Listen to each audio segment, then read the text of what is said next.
It started with the sound of scraping metal against glass, faint but distinct in the quiet of the evening. I had just settled into my living room chair when the noise reached me, sharp and persistent like a fingernail dragged across a chalkboard. My porch had been lit every night since I moved into this neighborhood, a simple comfort and safety measure. Tonight, that light was flickering oddly, as though someone was tampering with it. My gut tightened. I grabbed my phone, stepped quietly to the window, and what I saw made my heart pound in disbelief.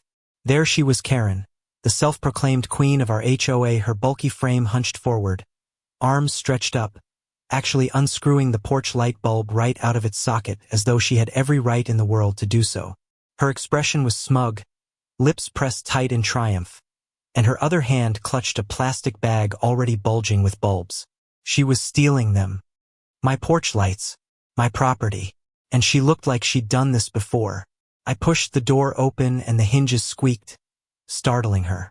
She turned, her beady eyes wide for a moment, then narrowing with that toxic confidence only a Karen could summon.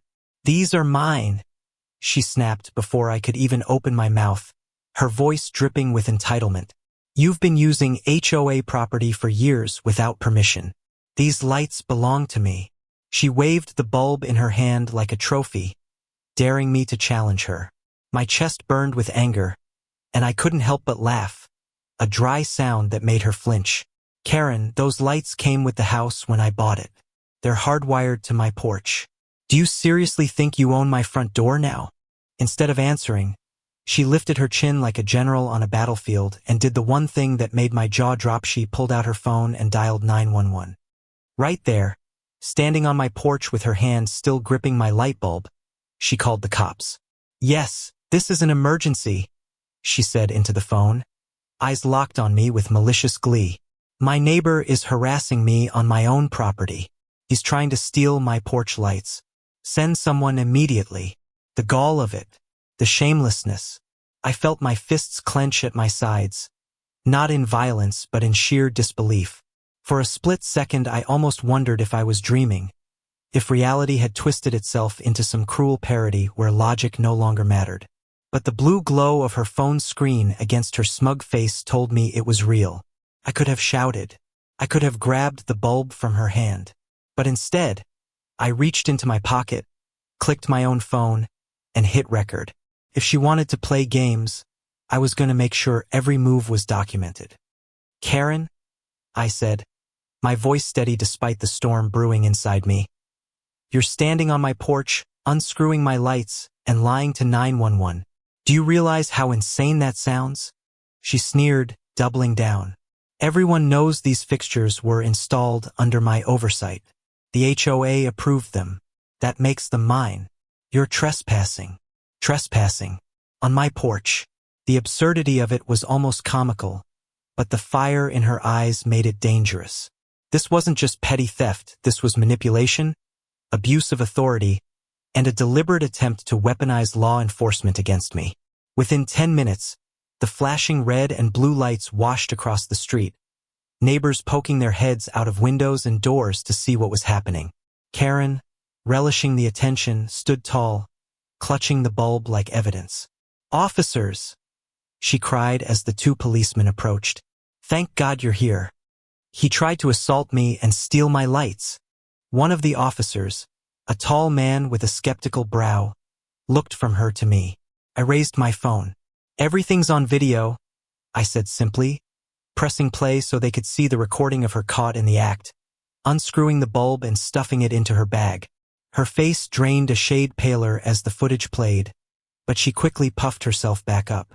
"That video is doctored," she shrieked, sweat beading on her forehead.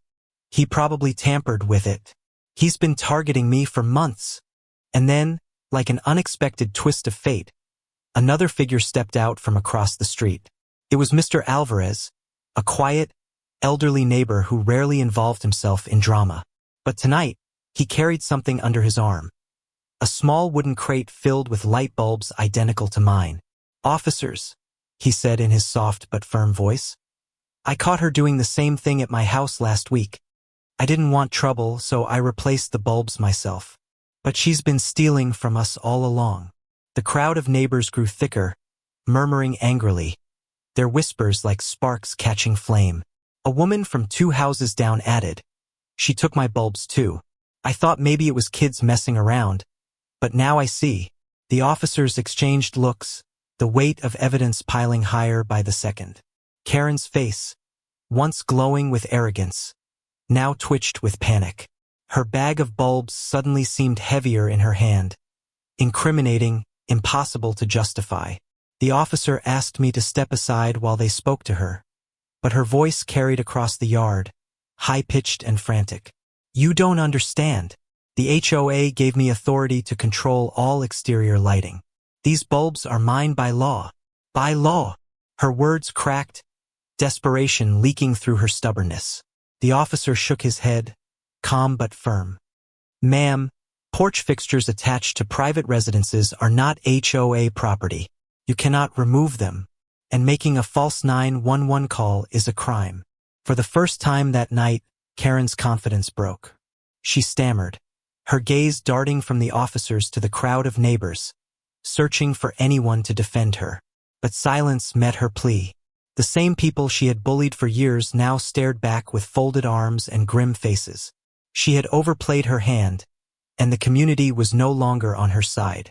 Still, in her desperation, she tried one last gambit. "This is harassment. You're all conspiring against me because I enforce the rules. Without me, this neighborhood would fall apart." Her words echoed hollow against the cold night air.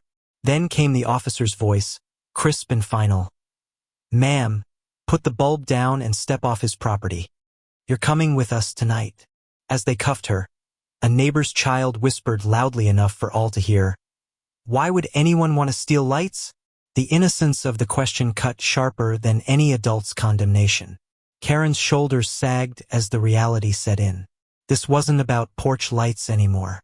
This was about power, greed, and a woman who believed rules existed only to serve her. I stood there, phone still recording, my porch bare but my resolve burning bright. Karen had tried to twist reality, to weaponize lies and authority. But tonight, truth fought back, and this time, truth won the first round. The crowd didn't disperse after the squad car drove off with Karen in the back seat, hands cuffed and cheeks blotched with rage. If anything, more neighbors began stepping out into the night, lanterns swinging on porches and murmurs filling the air like an invisible current of justice. For years, Karen had wielded the HOA as her personal weapon, nitpicking lawns, sending fines for trivial matters, and twisting rules to crush anyone who dared push back. Now, for the first time, the community saw her stripped of control, shrieking as officers took her away for theft and filing a false police report. I thought that might be the end of it, but it wasn't. Karen didn't go quietly. The very next morning, she posted bail, and within hours a notice was taped to nearly every door in the neighborhood, printed in bold block letters and dripping with venom. Community alert. Beware of fake recordings and malicious neighbors attempting to undermine HOA authority. The HOA reserves the right to remove unauthorized property additions, including porch lights, shrubs, or fencing. She signed it at the bottom with her full name, underlining it twice like a dictator stamping her edict. People tore the notices down, some ripping them to shreds on the spot. But I knew this wasn't over. Karen was clever in her cruelty. She tried to turn this into a crusade, spinning lies and leaning on the HOA charter to mask her crimes. Sure enough, at the emergency HOA meeting she called that weekend, she strutted in wearing a navy blazer far too tight for her frame, her chin held high as though nothing had happened. Neighbors filled the folding chairs in the community hall, whispers thick with anger and anticipation. I sat near the back, phone in hand, ready to record again. She slammed a binder on the table. "I will not be intimidated," she declared, her voice echoing off the walls. "The so-called video evidence is fraudulent. Our bylaws clearly state that all exterior fixtures must conform to HOA-approved standards, which gives mayor-elected president the authority to regulate and, if necessary, remove them." She tapped the binder like it contained sacred scripture. "This is about keeping our neighborhood beautiful and safe." A wave of boos erupted, sharper than she expected. Mr. Alvarez, the quiet elder who'd bravely spoken out, rose to his feet with surprising strength. "You didn't regulate Karen?" he said, voice trembling but resolute. "You stole. You came onto our property in the night, unscrewed our lights, and stuffed them in a bag like a thief. That is not authority. That is crime." His words hit like a gavel, silencing the room. Karen's face turned crimson. She jabbed a finger at him. "You're lying. You've always hated me because I enforce order." That's when the twist came, because another voice cut through the tension, steady and commanding. "I think what you're enforcing is theft, intimidation, and abuse of power." The crowd turned, and there stood Officer Daniels, the very cop who had arrested her that night, holding a thick folder. He had come in plain clothes, but the badge clipped to his belt glinted under the fluorescent lights. Karen sputtered, "You have no right to interfere in HOA affairs." Daniels shook his head.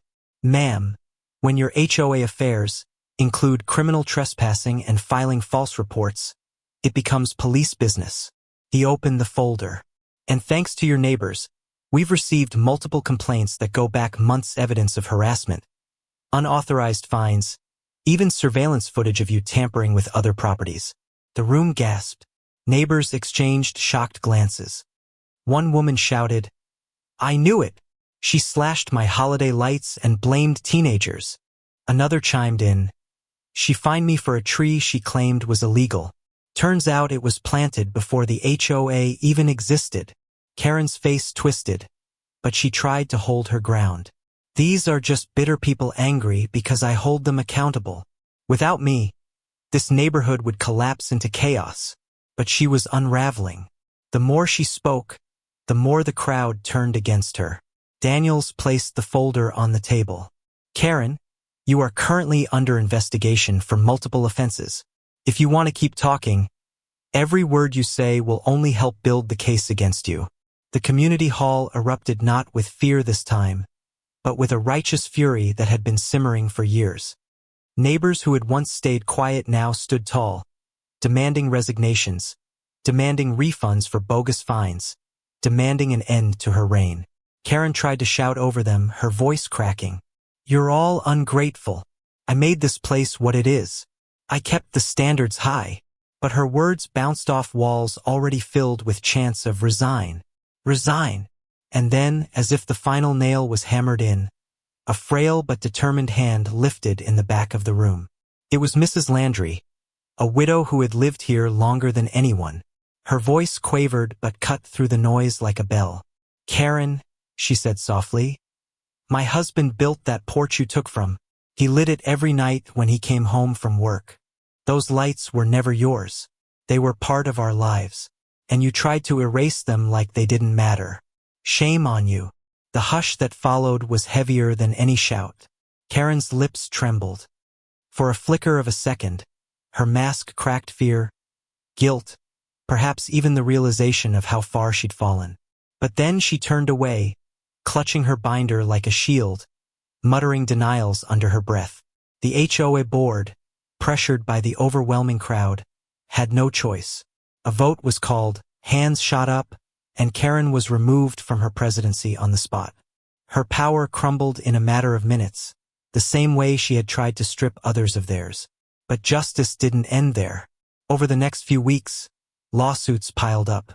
Residents filed claims for damages, refunds for false fines, and compensation for stolen property.